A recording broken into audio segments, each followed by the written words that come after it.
नमस्कार, मैं खुशी कुमारी। आज हम भगवत गीता में कुछ बातें जानेंगे जो हमारे लिए बहुत ज़रूरी है।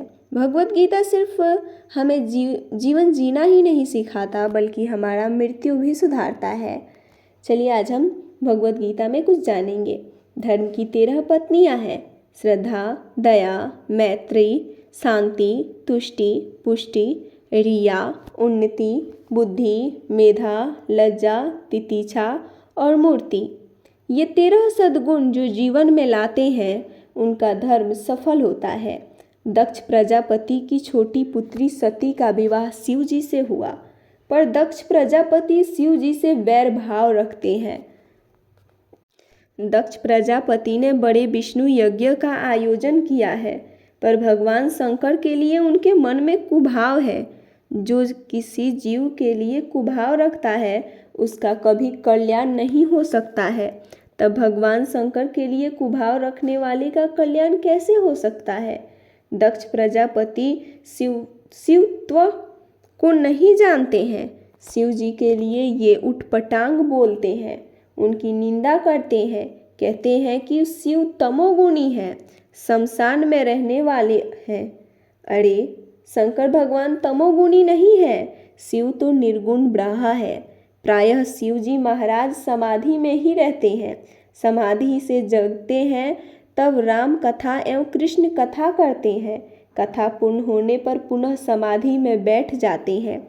समाधि और कथा ये दो ही काम शिव करते हैं। भगवान शंकर तीसरा कोई काम नहीं करते हैं। शिव जी तमोगुणी होते तो समाधि लगा ही नहीं सकते थे।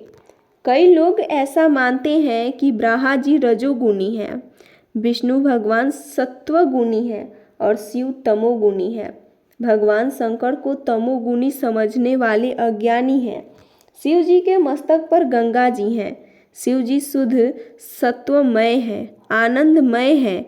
शिव जी को तमोगुण का स्पर्श नहीं है।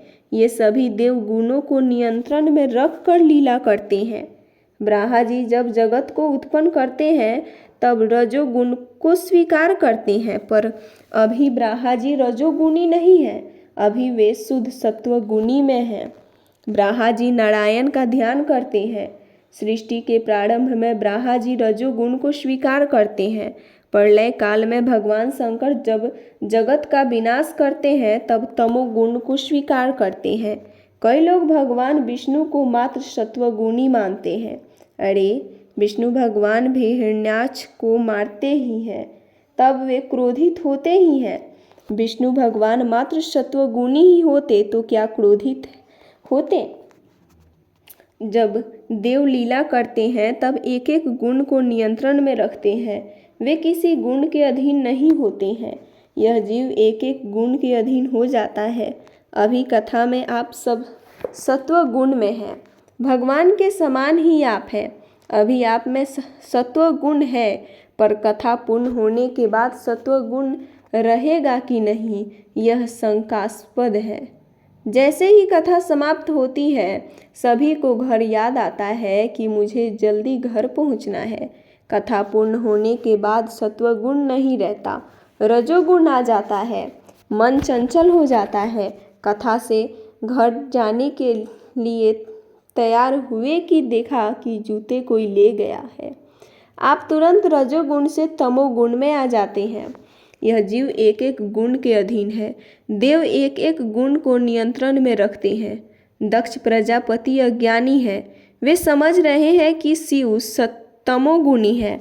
भागवत में अनेक बार ऐसा वर्णन आता है कि भगवान शंकर परमात्मा है, वे तीनों गुणों से परे हैं।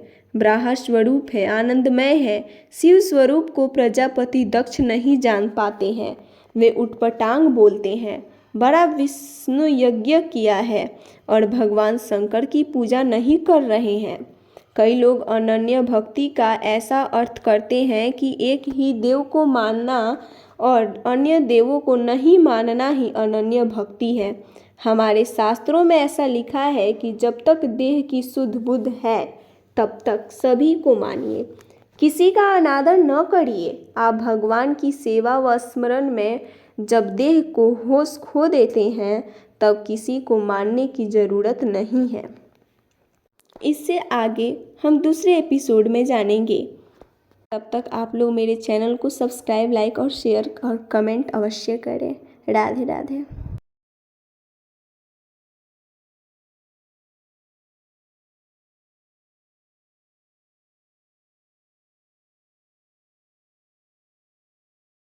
नमस्कार, मैं खुशी कुमारी। आज हम भगवत गीता में कुछ बातें